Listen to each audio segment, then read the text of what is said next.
This is the Detroit Sports Podcast Network.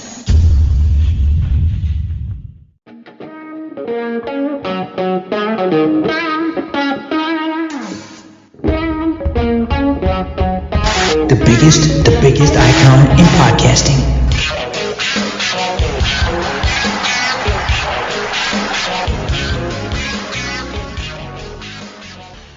Welcome in, everybody, to the latest holiday edition of Doc and Jock. I am the Doc, John Macaroon. Looking forward to this broadcast. So much to get to in the world of sports, in the world of Detroit, preparing for a holiday.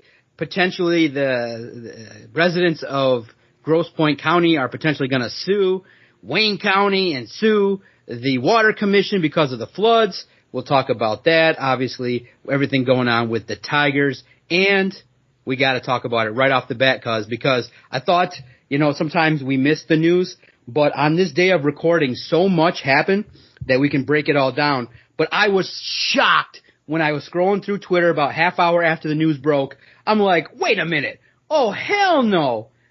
Alex Tanguay is an assistant coach on the Red Wings. If you, everybody that listens to us will remember that Tanguay was an instrumental figure in the Colorado Avalanche Red Wings series. He was an antagonist. He was somebody that would be able to handle his business, a true pro, somebody along with Joe Sakic and, all the other antagonists over there with the Avalanche. Now he's a member of the Red Wings.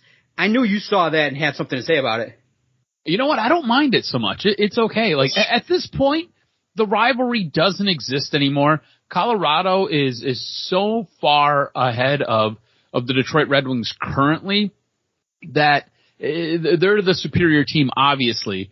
But look, the old feelings for a guy like Alex Tanguay, I never really had them. Claude Lemieux, totally had them.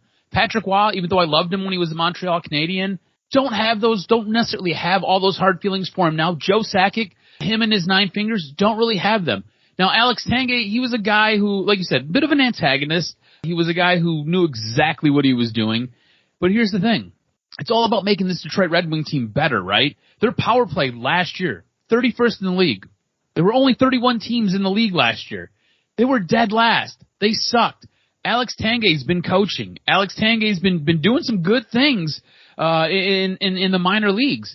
All that being said, his power play for the team that he was coaching last season, I think it was third or fourth in their league. So they're going to bring him up, and he's basically here to help fix this power play. He's here to help resurrect this power play and turn it into a goal-scoring machine, or at least get it up out of the basement. So, look, I'm okay with it. I did see it. I will be honest with you. I was surprised. When the news broke, I was like, wait, what? Did I hear that right? Alex Tanguay coming to the Detroit Red Wings? But look, I'm excited. I think it's good to see a guy like Jeff Blashill adding to his coaching staff and adding guys who can help better this team. I don't think either one of us expect the Detroit Red Wings to do a whole lot next year. Just expect to see some growth, expect them to be better, and for this team to position itself to be in a better spot the following year, where I think you and most of the fan base expect them to start to make some noise. So Alex Tanguay coming in, doing some things with the power play, becoming that offensive specialist. Look, I like it. I think it's a good signing, and I think it shows where Steve Yzerman is. He doesn't care about the past. He doesn't care about what happened when they were rivals and when they were beating the snot out of each other. What he cares about is, can this team produce? Can this team perform? And are they going to do it on the ice? And can we get this power play better? Because, Jesus Christ, it can't get much worse. The only way it gets worse is if they drop to 32nd and you got the Seattle Kraken who are ahead of you and they're a freaking expansion team. It's the only way it gets worse, John. That's it. What's next? Scott Stevens is going to be the Minister of Defense. I hope he's going to teach these guys how to fight. Teach dudes how to hit people. Exactly. Guys like Eric Lindros out, giving them concussions. I hope so. All the old rivals are going to come back. Wendell Clark, I don't know if he's still alive or not. Ty Domi's going to come in here. What are you going to do, reunite it? The one thing I did think as you were talking was I would have loved to have been a fly on the wall in that interview. They were replaying 96, 97, the Patrick Roy game where he lifted up his glove like a dipshit and then got scored on. Dude, if you just, if you're a young person listening to this podcast, just hit YouTube and find those games from 96, 97, one of the hottest rivalries in the history of hockey. And now it's kind of like a peace treaty with Steve Yzerman extending the olive branch to get this thing moving. And you're absolutely right. All kidding aside, all trolling aside, yes, Alex Tanguay is going to come in. He's going to handle business on that power play because, oh my God, what do we say? What was the thing we were most pissed about? It was the power play that just couldn't handle anything. Nothing was going on. So I'm ecstatic that this has. Yes. He's coaching for the Iowa Wild, and I believe that I think they had the 4th best power play in their division. So a minor league team, obviously, but it's a guy who shows that he's got the coaching chops and he can do it. So hell yeah, you got to do what you got to do. You have to improve it because it was so bad, among the worst, like you said, in the league. So it was good. It was a good, I believe, all kidding aside, a good signing. And anything that, hey, if Jeff Blashill has to be broomed aside, you might have the next potential interim head coach for. There you go. See, that was low key. That's what I was thinking. I was like, all right, so like, did Steve Yzerman just bring in Jeff Blashill's replacement? Like, things go a little bit sideways in the middle of the year and just it's not up to snuff, and obviously it's not working.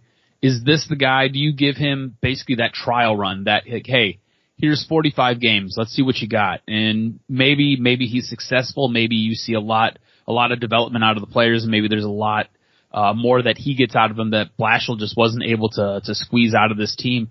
And maybe that's your new head coach. Maybe that's the next guy. So I was thinking the same exact thing.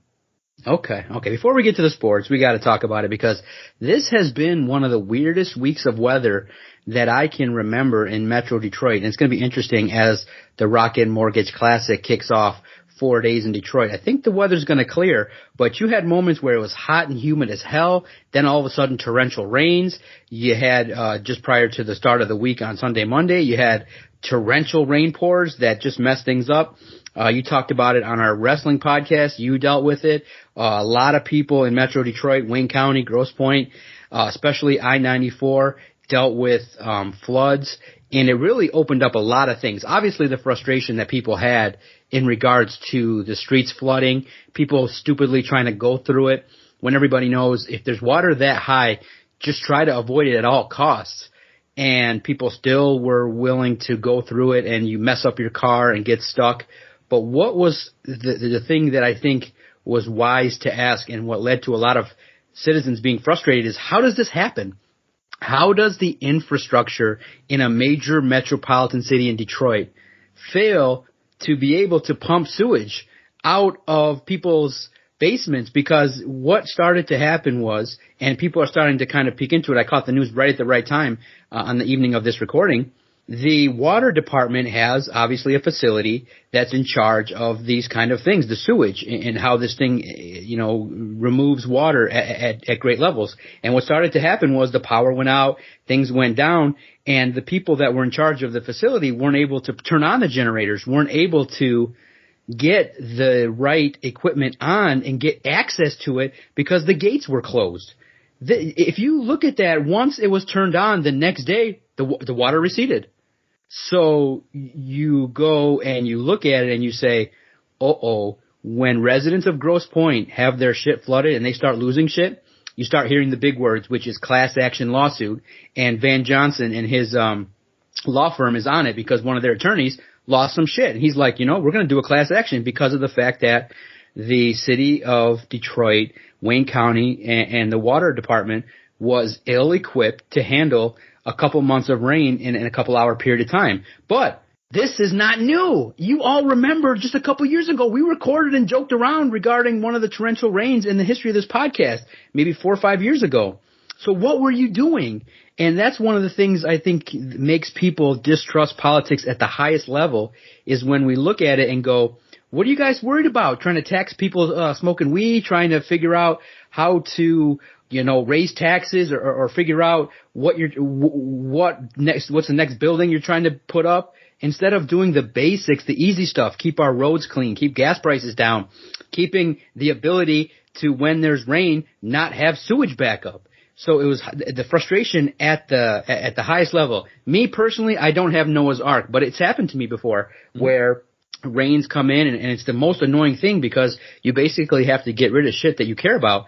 And you just can't save it because of mold and the toxic shit. But this was sewage. If you saw the pictures, if you dig deep and look online, feel the ultimate. You feel bad. But I think at this point, this problem might be getting solved because these residents of Grosse Pointe and Detroit, they're pissed, and they are not going to stand pat while the city just skates by. They're going to be like, how the hell did this happen? And they're suing, which is, I think, is great. Well, here's the thing. I think this is the biggest slap in the face. You said it yourself. A couple years ago, we had monsoons that rolled in here. And look, at the time I was living in Hamtramck, and it seemed like every time we had a heavy rain, my basement flooded. I lost so much stuff. In that particular flood, I had water that was over 5.5 feet tall sitting in my basement. I remember the photos. Yeah, we talked about it. Yeah, and that legitimately, it's just poop floating. It is sewage water. It's not good. So here's the thing. This happened years ago. You mean to tell me you haven't remedied the situation? And this isn't the first time that we've had floods in this area. This isn't the first time that since that particular monsoon that hit the Metro Detroit area, you act like we haven't had these before. So where has anything gone to try to fix or rectify the problem? And it's one of those things where if you know that everything runs on power and everything runs off of a generator and you need to get to the generator, there should be a way for you to bypass whatever electronic gate is preventing you from getting to where you have to go. It should be as easy as you punching in a code and you're able to open the door. It should be that simple. It shouldn't be this thing where, oh my gosh, we have no power, so we can't lift the gate, so we can't get in to get the generator running, which means that now everybody in the Metro Detroit area isn't going to either A, be able to get to work, or B, they're going to lose a ton of personal items because their basements flood. And you're right, good for the citizens of Grosse Pointe for jumping on this and doing this, because, how many times does this have to happen? Like I said, this isn't the first, this isn't the second. Shoot, when I lived in Hamtramck for most of my life, but when I lived in the house that my grandmother owned, I lived there for over 10 years. This would be this would be a seasonal thing, and it wouldn't happen just once, it would just happen twice. My mom called me the day after these rains blew in, and what was it, Friday, and she was like, aren't you glad you don't live in Hamtramck anymore? And I was like, yes, I'm ecstatic, because I just spent my entire Saturday afternoon cleaning my basement and trying to get the crap off the walls. Legitimately, it would be crap on my walls. So it's to me, the biggest issue, not so much the infrastructure, because I get that things break down over time, and Detroit is still a city that I don't know how you feel, I don't know how the listeners feel, but I consider it a rust bucket city still. Like, it's trying to pull itself up by its bootstraps, but it still isn't where it needs to be. So all that being said, I get that the funding might not be there. I get that there might be other issues.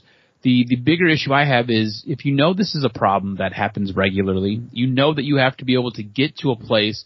Why are you going to lean on something that generally goes out, like the power? Why not come up with a system to help bypass it?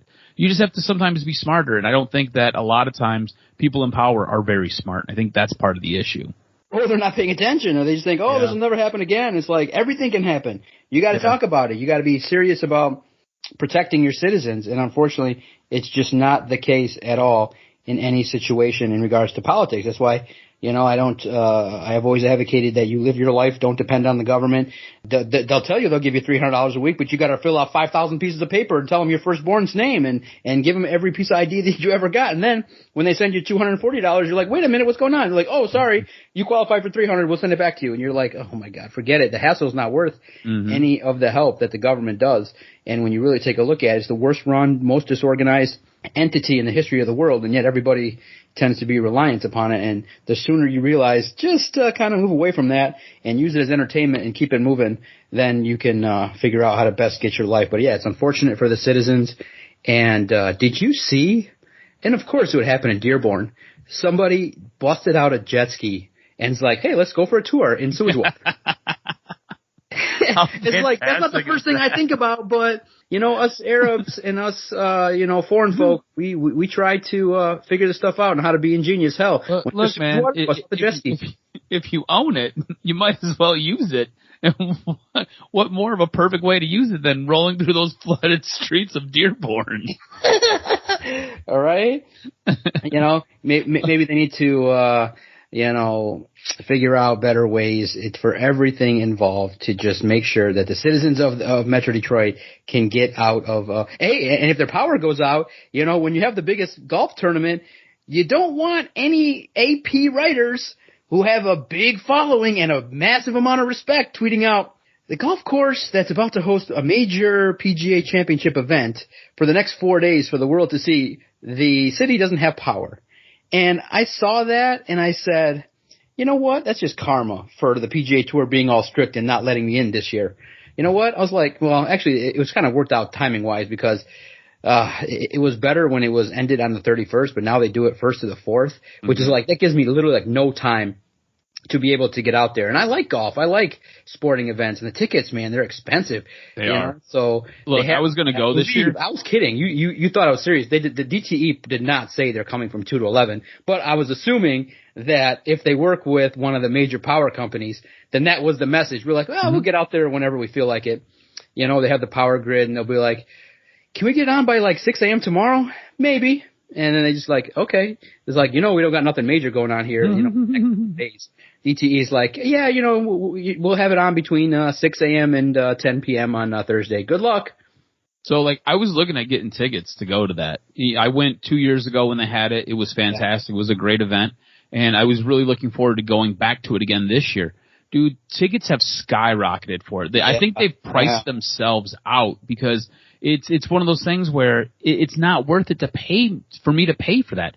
And then if you want to do parking, I don't know if you got this, but it sounds like with parking, you've got to park downtown, then get shuttled back up to basically 7 Mile in Woodward to then get bussed back down to get your vehicle. Like, it just doesn't make any sense. Yeah, no, it's hopefully when COVID restrictions go down, we can cover it again as media, but we'll see how we're treated now. So it's one of those things where hopefully it goes off without a hitch because I'm a big fan of Metro Detroit and anything that highlights the city. I love the cause, bringing technology to the city to limit the digital divide because you hate to hear it that Detroit is one of the least connected cities, and you and I, we basically thrive off of the ability to have Wi-Fi. I literally think you and I would short circuit if we didn't have Wi-Fi for a day. We obviously have 3G, we're connected, but the speed in which you can do stuff, I mean, it's just vital to everything we do. I mean, we literally can talk to each other from anywhere in the world with the ability to have strong Wi-Fi and to do what we do in the world of sports, to be connected, to have TweetDeck up so that we can get as much information as possible so that I can send you awesome DMs. I mean, look, you just got off a Peloton a few minutes ago, so you're dripping with sweat and we're recording a podcast. So that tells you how vital the internet is to at least us and what we do. Exactly. So hopefully it runs off without a hitch. My money would be on Bryson DeChambeau. Maybe you could look at. Is your money really on him even after what he did? Was it 2 weeks ago where he just fell apart? Yeah, with the final drive, 7 holes. Bro, that course can be eaten up by a long hitter. I mean, literally, he could be 15. He'll be 15 under by Saturday. So it's not a course that really, for the long hitters, is going to challenge anybody. I mean, from my vantage point at number 1, they're going to drive it 270 and have like 100 yards left to the hole. So watch the course. I did pay for the PGA Tour access, so it's great. I'll be sitting up at 6:45, doing line stuff and then watching some golf. I love it. You get it on all the time. It's on in the background. Real good addition to the Amazon Prime package. So I'll be watching, and I hope that it's a well-run event, and it's an event that hopefully can really take off and really, like I said, Phil Mickelson is in town. It's a good name to have at the tournament. So we'll see how it shakes out. Now, let's hit the biggest story that's hitting the Detroit Pistons. And I think that everybody is starting to develop their camp and to decide, are you in the Cade Cunningham camp? Are you in the trade the pick camp? Are you in the Green camp? Are you in the Mobley camp? The Green camp, I think, is the most vocal online and is like, oh, look what he did in the G League. Look at this guy. He can dunk and he can abuse people and things like that. And obviously, I don't believe they take advantage of the full range of watching the games and things like that. Look, Cade Cunningham is the best. You are not going to have any dissenters when you hand in the card and you have the name Cade Cunningham on it. You pick the player and you move on. Make this easy. I know you're going to hear, and obviously it was no surprise to me, well, potentially we want to look at other people. It's not a lock. Sources say that other people are in the mix. It's fine. People, you understand what people are doing. It's no surprise to me. And I think I like it. It's like, yeah, you have stuff to read. You can learn and debate, and that's what sports is about. But the big thing that I'm worried about is not if the Pistons are going to select Cade Cunningham. My psychological profile of Detroit sports, and I think you're going to follow along pretty quickly, is the sports cosmos could make this the ultimate betrayal for us Detroit sports fans. Because what has happened? Detroit sports fans are dancing in the streets. You know, they're doing the shimmy, they're doing the robot, they're doing the stanky leg, they're doing the sprinkler. All Detroit sports fans are thrilled. They're happy. They're in loving life with the number one pick. And Cade Cunningham, 99.9% is going to be the pick.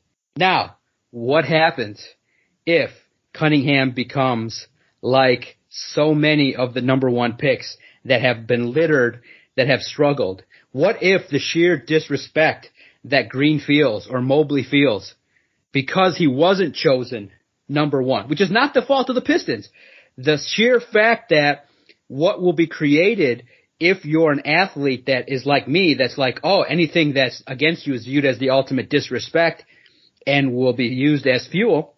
Like if I started in the media and everybody was like, sure, John, come in. Sure. You want a credential? Sure. It would not have been as joyous. I wouldn't have worked as hard had I not been ignored or had I not been told, you're just this. So what are you doing trying this? So if that is happening and a Green or a Mobley turn out to use that sting and that disrespect for the Rockets or another franchise, we could be staring at, it's there. It's not a zero. We could be staring at the ultimate bust in the history of the NBA and in Detroit. Stafford was okay. We've had other number one picks, but this is one that comes with sheer excitement, passion, love, and excitement. Do you think the sports universe could culminate in the ultimate demise of fandom with Cade Cunningham being a bust? Look, I think at this point, you've got to trust your GM. And I think what Troy Weaver's done over the course of last season is prove that he is, one, very apt at viewing and understanding talent, knows what kind of team he wants to build, and then has no problem going out and getting those guys. So this is what I will tell you. Do I think Cade Cunningham will be a bust? No, I do not believe he'll be a bust. I think he will probably be the best player in this draft. If he's not the best player in this draft, he'll probably be the number 2 best player in this draft. All right. So I think the odds are very high that he is going to be an absolute stud. All right. But what I will tell you is if, say, the Detroit Pistons do not draft Cade Cunningham, say they trade back, say they move around a little bit, or say that they go with Jalen Suggs or Jalen Green. Look, I'm going to believe that Troy Weaver knows what he's doing. I'm not. So say draft day rolls around and you see Troy Weaver move down to 2, move down to 3, and pick up a couple extra picks. I'm not going to freak out. I'm not going to be like, oh my God, we lost Cade Cunningham. We lost the best player in the draft, because I believe that what you have with your GM, he knows exactly what he's doing. He knows who he wants. And a little secret, I think it's Cade Cunningham. Just between us, I think it's him. But all that being said, I have no concerns that he's going to be a bust. And it feels so weird to say that. And it's almost like, you remember when LeBron came out? You remember the LeBron draft? Yeah, I do. LeBron draft was deep. LeBron draft had so many good guys. If you go back and you just kind of thumb through that draft, you would be amazed at how many really good to outstanding, maybe even all-star players are in there. There's at least three Hall of Fame players in LeBron, Bosh, and Dwayne Wade. I wouldn't put Carmelo Anthony in the Hall of Fame, but that's just me. I have a bit of an axe to grind with Carmelo Anthony. That draft was just chocked full of dudes who could play in the league and were so damn good. And the Pistons ended up drafting Darko. All right. I think Cade Cunningham is more LeBron James than he is Darko. And I don't know if that's saying a whole lot. I don't know if that's a hot take. I don't think any of it is. But what I'm telling you is I don't believe he's going to be a bust. I believe he's going to come into the league, and I believe he's going to help change this team. I think next season, if you are the Detroit Pistons, you have a really good shot to make a lot of noise and to instantly get better. I think he's one of those guys who makes you a whole year ahead of where you want it to be. I don't know if anybody else in this draft is more well equipped to come into the league and start day one. Just from a physical standpoint with his body, the way he plays the game and what he can do. Add all that up with what you already have on this team, I think he's the guy. And I don't believe he's going to bust out. I don't believe he's going to become Darko. And I don't know if that makes you feel better or feel any worse because it's my take. No. Like I said, I'm looking at the psychology of sports. I'm looking at the crescendo, the decade of futility, what the Detroit sports fans, remember the excitement. I mean, everybody's excited. Oh my God, Dan Campbell. Oh my God, Matthew Stafford. Oh my God, Jeff Okudah. The oh my God crowd. Do you remember the Matt Stafford draft too? Yeah, of course I remember it. So like Matt Stafford was not the pick I wanted. I'm so glad they got Matt Stafford. I wanted, what was it? It was, Aaron. The linebacker? Yeah, it was the linebacker. Was it, damn, I don't remember his last name, but that was who I wanted.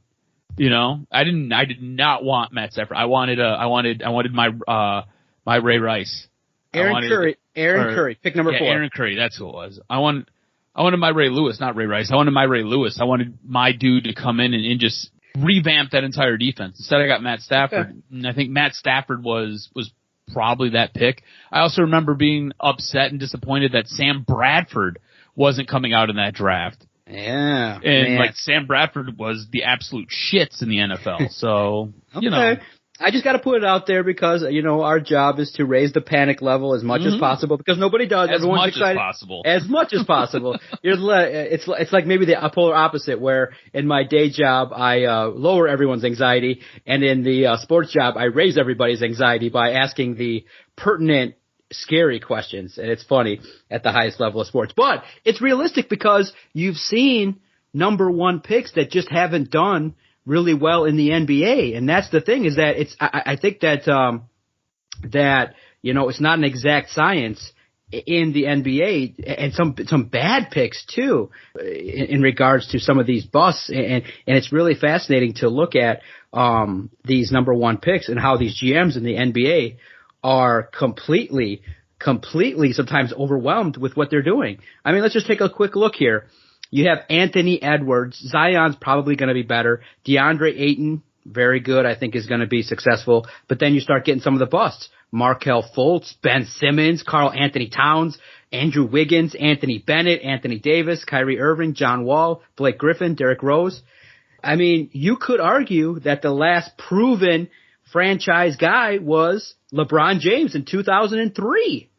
Look at these names. Anthony Edwards, what has he done? Zion, I think, is potentially going to take a step, but he's still immature and got to develop. DeAndre Ayton is going to be a piece now. You look at some of these, like Ben Simmons, he's scared to shoot and his future's in jeopardy.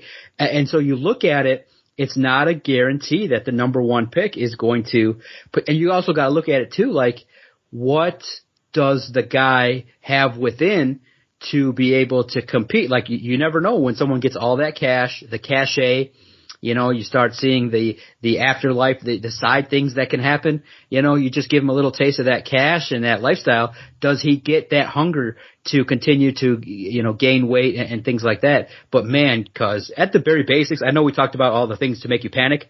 Bro, the guy can guard anybody in the NBA. His body is ready. He can potentially be that point guard that can just handle business and can distribute the basketball and set up this offense. I think he fits in really well to what they want. But everybody, I think, that loves, Green loves the athleticism. They love the kind of razzle-dazzle, bedazzle dunks that he's going to do and things like that. They love the entertainment value that he could bring, whereas Cunningham is the more lethal weapon pro that's ready to go. So I just don't want it to. We're going to put it out here now to the basketball gods and the sports gods. Don't do that. Don't do Detroit dirty, sports gods. We've been done dirty. We had a decade of Matthew Stafford. We had Matt Millen. We had the Dead Wings era. We had the Dead Tigers era. We had the most losses in the AL in a long time. We've had enough. We've had enough. Let the sports fans have a jersey that they can be proud of, that when Adam and I go out there, he doesn't go up 2 for 10 and look like a bust where we just hang our head and drink more beers and go, we talked about it on a podcast and it came true. So that's where we're at with it. Adam is giving the ray of hope. I'm the dark cloud that's just a little bit skeptical at this point in time, but we'll continue to watch film, break it down here at Doc and Jock as we see what these Pistons are going to do. Quickly, let's talk about these Tigers because, bro, they're playing a good brand of baseball. They're going to have a winning month. They split the series versus the Astros, and I'm impressed. I think you and I have been really, really impressed with how AJ Hinch has over-delivered as a manager with this roster. They're competing. You're seeing suicide squeezes and safety squeezes, whatever you want to call it. You're seeing a nice compete level against the Astros who whooped your ass the first game, but then you came back and played well. I'm impressed because they're watchable. Some games are tough with the offense and things like that with the obviously dead weight in Miguel Cabrera, but he's around 493 homers. So he's in line for some special stuff. But I think the Tigers, potentially, if they look at the schedule and are honest with themselves, they can kind of play to kind of move up the division, I think, in the AL Central by having a solid month of July. I think the series against the Indians is going to be tough. For whatever reason, they just get their ass handed to them, and the Indians understand what's going on, and they just put the hurting on us. But I believe that after the series against the Indians, these Tigers are poised to kind of do some things, at least compete and maybe have another winning month. Yeah, they have an extremely soft schedule coming up. And the way that they've been playing, they look like I don't want to say they look like a good baseball team, but they look like a team that has a ton of promise and a ton of potential. So I agree with you. I think there is a real nice shot for this team to take advantage of what is an extremely soft schedule coming up. This what is it? It's going to be towards the end of the second half of the baseball season. Well, when do we go into? No, so so the 11th is basically when All-Star Weekend starts, right? Yep. So you're going to go up against and look, it's a lot of divisional teams as well. So you're going to finish up a series with Cleveland, and then you're going to go into the White Sox. Then you've got Texas, and you've got Minnesota.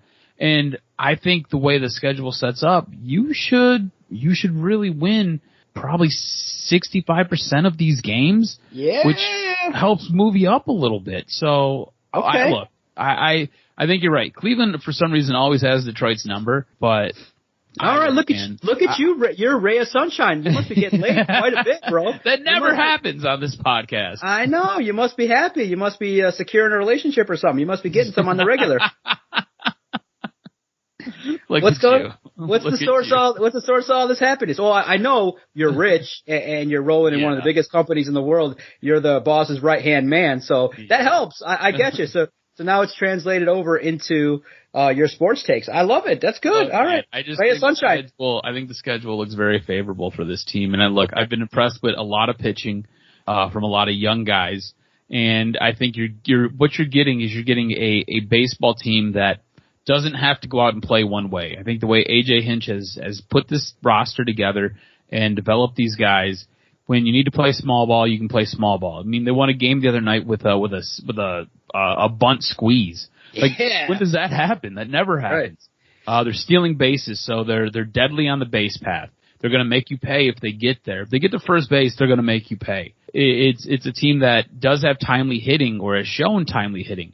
It's just one of those things where it all kind of has to come together and has to come together for long stretches. What you're kind of seeing here is you're seeing an ebb and a flow of a young team. They'll lose 3-4 games, they'll win 3-4 games. They'll lose 3 games, they'll win 4 games. They'll lose 6 games, they'll win 5 games. It's the ebbs and flows of a baseball season, but it's also showing you it's a young team that's learning how to win and developing. So I at no point am I on board with this team trying to hoard players. I'm all about trading as many guys as you can trade away to get other assets, because I don't think this team is ready to win now. I think what you have is a team that is on the verge of becoming better, possibly in a season or two. And so you want to basically put your team together and insulate your team for that. You should not be going or pushing all in. I'm not saying that. I'm just saying you could take advantage of a very weak schedule in the coming weeks. That's all I'm saying. That's it. Okay. That's it. Okay. So now you and I scour the interwebs because of the fact that there's so much good information and also a lot of debauchery online that you can see. Which is great. I mean, sometimes some of the no, dude. I'm talking about just today. The notion that Bill Cosby is walking the earth, and then Felicia Rashad is like, I love it. The justice system is great. Go look at the comments under there. They're like, girl, no, you did it. And then you had some great stuff. And then of course, yeah, there's the adult content. There's the the endless pitch of like, oh, my OnlyFans is $1 this month. I'm like, oh, it's $1, but I don't want to spend. I don't want to really spend it. Who are you subscribing to? I want to know. I'll tease it. Maybe 1, maybe 5. I'll go through it maybe in the coming weeks in the slow time after the All-Star break, after the NBA and NHL finals. Maybe I'll share with you who caught my attention. But a lot of sales. I like the pitch. Free for 30 days is the best one. Free for 30 days. You can look at me for 30 days and then you got to pay the rest of the fees. And I'm like, we'll see. A lot of canceling, a lot of free samples, and then you got to move forward. That's just the way to do it. Me free for 30 days. That's what you guys know. Like I'm not breaking news here. You're all looking at it. You're all into it. So that's the great stuff, man. In regards to everything going on in the world of the internet, but what is going on in Detroit outside of the Lions and the massive love fest with Cade Cunningham is everybody's ready to spend Chris Ilitch's money. They're like, it's about time. Open your damn wallet. Start spending money. We need it. Well, when the shortstop keeps making errors and blunders and you have a guy like Zach Short have to come up from the minors to do something, it's obvious you need a shortstop. And there's one in Carlos Correa that's familiar with AJ Hinch, but the problem is he doesn't play full seasons and he's going to command over $10 million a year. So yes, A, open up your checkbook, Chris Ilitch, but B, I think it's a no on spending it on two former Astros in Carlos Correa and Justin Verlander. Look, guys, break the attachment. The guy's coming off of an injury, and you just because he's like, yeah, I thought about it. I thought about coming back. Yeah, so what? You're damaged goods. So let's move on. You got Casey Mize, and look, I understand the value of what Verlander can do to teach the young fellas, but in my opinion, let them learn from the pitching coach. Let them learn from a veteran who's like 28, not a guy who's 38 coming off of Tommy John surgery. Now, maybe he could be the guy that like has a flamethrower arm and is a $6 million man as a pitcher, but he doesn't need to do it here in Detroit with where we're at in the rebuild. So yes, open up the checkbook, but we got to do better research in regards to who we want. Just because Carlos Correa is a guy you saw that was okay, he'll break down, and you don't want potentially also to bring in a guy that was part of the cheating scandal. You kind of want to move away from that a little bit and develop your own guys too, but spend some money, but maybe not on those two. Look, I don't care that he was part of the cheating scandal. My issue is he believes he's better than Francisco Lindor, and Lindor's contract averages over $34 million a season. Oh my God. So if he thinks he's better than him, he's going to demand more money. And like you said, he breaks down every single season, doesn't play a full year. I'm not all about that life. So good. Look, this team's not in a position to win this year, not in a position to win next year. If you're going to go out and get a guy, probably not Correa. I just don't think that's the way to go. I think you try to find somebody who maybe you feel is on the verge, and maybe a guy who you feel, you can maybe work with, and a little bit younger even, Correa's like 26.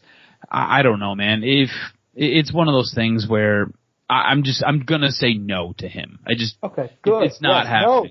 Yes, we want to rebuild the Tigers, but we want to do it smart. We want to not keep having continuous misses. And luckily, we've been drafting high in the MLB draft, and you've gotten some players now that we're starting to see. It's great. Mize, Skubal, Manning. You're going to have Green and Torkelson soon. So that's 5 guys right there. If you can get 1 or 2 more of those pitchers, or you can get something for the likes of Fulmer, Spencer Turnbull, others on the roster, maybe a Jonathan Scope, maybe Matthew Boyd. You have the opportunity really in the coming years to make it happen. I think that next year, will be the year where some expectations will rise, and we can actually go out to see more of the games and get things going, because the world is starting to pick back up.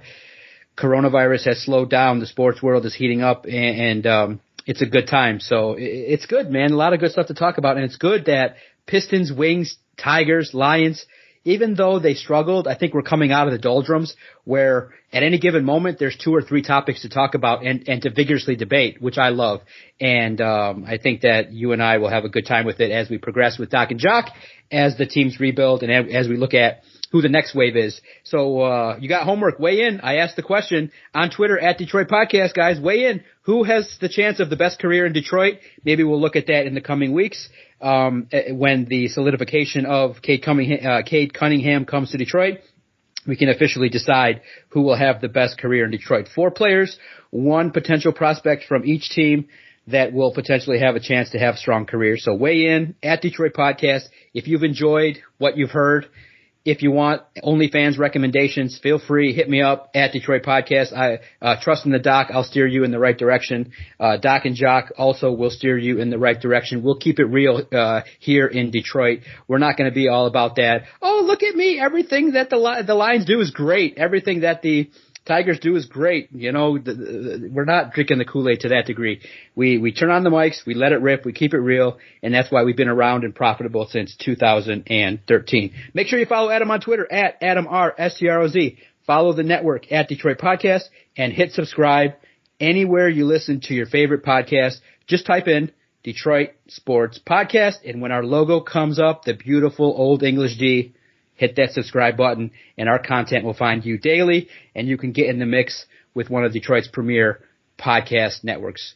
Thanks, cuz. I really enjoyed the broadcast. I had a lot of fun. Got a lot off my chest.